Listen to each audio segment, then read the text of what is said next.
अस्सलाम वालेकुम दोस्तों, दिस इज़ ज़ुहैब अहमद। और आज हम बात करेंगे घर बनाने के लिए इसकी फाउंडेशन यानी बुनियाद से लेकर स्लैब यानी छत तक के तमाम स्टेप्स के बारे में। यहाँ हम किसी कमर्शियल बिल्डिंग या हाई राइज की बात नहीं करेंगे, बल्कि एक आम 5 मरले, 10 मरले और एक केनाल के घर के स्ट्रक्चर के बारे में बात करेंगे, जिस पर आप डबल या ट्रिपल स्टोरी बिल्डिंग बना सकते हैं।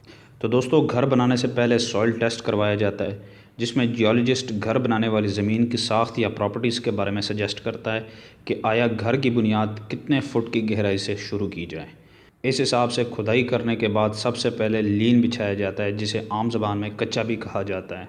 इसकी मोटाई 4 से 6 इंच तक रखी जाती है, जिसमें मोटार यानी मिसाला कमज़ोर रखा जाता है।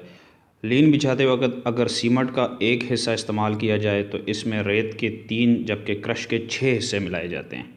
लीन का मकसद सिर्फ़ और सिर्फ ज़मीन की ऊंचाई और गहराई को ख़त्म करके एक लेवल पर लाना होता है।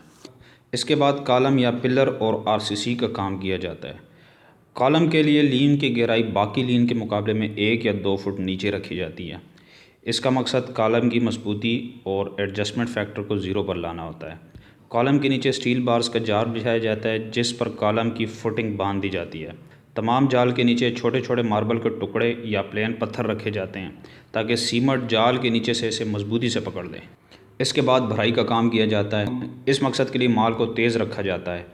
एक हिस्सा सीमेंट में, 2 हिस्से रेत जबकि 4 हिस्से क्रश मिलाई जाती है।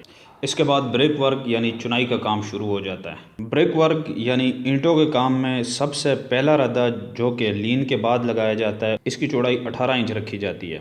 इसके बाद दूसरे रद्दे की चौड़ाई 15 इंच, जबकि तीसरे रद्दे से दीवार की चौड़ाई 9 इंच शुरू हो जाती है, जो कि प्लिंथ बीम यानी फर्श लेवल तक चलती जाती है। कंस्ट्रक्शन में रद्दे से मुराद ईंटों की एक मुकम्मल लाइन होती है, जो दीवार के एक कोने से शुरू होकर दूसरे कोने तक मुसलसल बिछाई जाती है। यहाँ एक ज़रूरी बात से आगाह करता चलूँ कि कुछ लोग इस काम के लिए ब्लॉक का इस्तेमाल करते हैं, जो कि किसी लापरवाही से कम नहीं। ब्लॉक ईंट के मुकाबले में कमज़ोर होता है, जो कि ज़्यादा वज़न बर्दाश्त नहीं कर सकता। आम हालात में बिल्डिंग के स्ट्रक्चर पर कोई फ़र्क नहीं पड़ता, लेकिन ज़लज़ला आने की सूरत में ब्लॉक अपनी पोजीशन बरकरार रखने में नाकाम हो जाता है, जिससे घर की दीवारों में क्रैक्स आना शुरू हो जाते हैं। ब्लॉक ईंट के मुकाबले में सस्ता पड़ता है, जबकि इससे सीमेंट की भी अच्छी खासी बचत हो जाती है। लेकिन ये फार्मूला प्लिंथ यानी फ़र्श लेवल से ऊपर वाली दीवारों पर लगाया जाए तो ज़्यादा मुनासिब होगा, क्योंकि घर पर बनाए जाने वाली तमाम स्टोरीज़ का वज़न बुनियाद को बर्दाश्त करना पड़ता है। लिहाजा बुनियाद में मजबूत से मजबूत मटेरियल का इस्तेमाल किया जाता है। इस मजबूती को बढ़ाने के लिए बुनियाद के लिए किंगर ईंट सजेस्ट की जाती है, जिसे जली हुई ईंट भी कहा जाता है। किंगर ईंट आम ईंट की निस्बत 200% मजबूत होती है, जबकि इसका रेट आम ईंट की निस्बत तकरीबन 40% कम होता है। इसके बाद प्लिंथ बीम डाली जाती है, जो कि फ़र्श के लेवल पर लगाई जाती है। प्लिंथ बीम डालते वक्त एक ध्यान ज़रूर रखें कि इसकी स्टील बार्स तमाम के तमाम कॉलम्स के साथ पेवस्ता हों, वरना प्लिंथ बीम कमज़ोर पड़ जाएगा।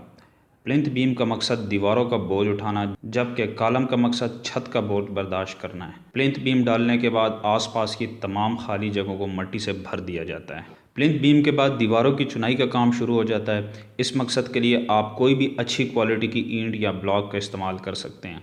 अगर आप ईंट के मुकाबले में ब्लॉक का इस्तेमाल करते हैं तो इससे आपकी ईंट का ख़र्चा 50%, जबकि सीमेंट का ख़र्चा 60% कम हो जाएगा। यानी अगर ईंट का ख़र्चा 1 लाख रुपए है तो ब्लॉक इस्तेमाल करने की सूरत में आपका ख़र्चा 50,000 रुपये आएगा। इसी तरह सीमेंट की मिकदार अगर ईंट की सूरत में 100 बोरियाँ इस्तेमाल होती हैं तो ब्लॉक की सूरत में सिर्फ 40 बोरियाँ इस्तेमाल में लाई जाएंगी। लिहाजा कंस्ट्रक्शन में ब्लॉक इस्तेमाल करके आप अपनी तामीरात का ख़र्चा काफ़ी हद तक कम कर सकते हैं। ब्लॉक अगरचे ईंट के मुकाबले में कमज़ोर होता है, लेकिन इस सूरत में ब्लॉक पर अपने वज़न के अलावा कोई दूसरा वज़न मौजूद नहीं, क्योंकि छत और इससे ऊपर की स्टोरीज़ का तमाम वज़न कॉलम और बुनियाद बर्दाश्त करता है। लिहाजा आप बिला झिझक दीवारों में ब्लॉक का इस्तेमाल कर सकते हैं। 7 फुट की चुनाई के बाद दरवाज़ों के फ्रेम यानी चौखट लगाए जाते हैं। इसे लगाने में इंतहाई एहतियात की ज़रूरत होती है। अगर इसे लगाने में 1 इंच का फ़र्क भी आ जाए तो ये फ़र्क प्लस्तर होने से लेकर फिनिशिंग तक बरकरार रहता है, जिसकी मुरम्मत इंतहाई मुश्किल बल्कि नामुमकिन हो जाती है। 7 फुट की चुनाई के बाद लिंटल बीम डाला जाता है, जो कि तमाम दीवारों पर यकसां चलता है। लिंटल बीम का मकसद खिड़कियों और दरवाज़ों की मजबूती है, जबकि इससे दीवारों का अपना वज़न भी तकसीम होकर 2 हिस्सों में बँट जाता है।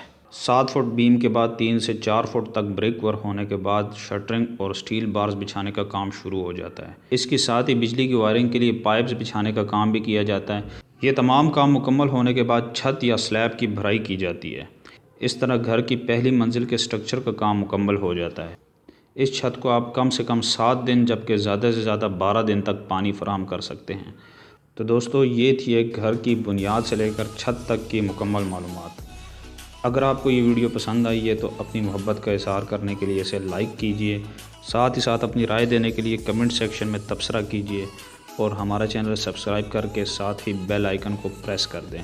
इंशाल्लाह मिलते हैं आपके साथ नेक्स्ट वीडियो में। तब तक के लिए मुझे ज़ुहैब अहमद को इजाज़त दीजिए। अल्लाह हाफ़िज़।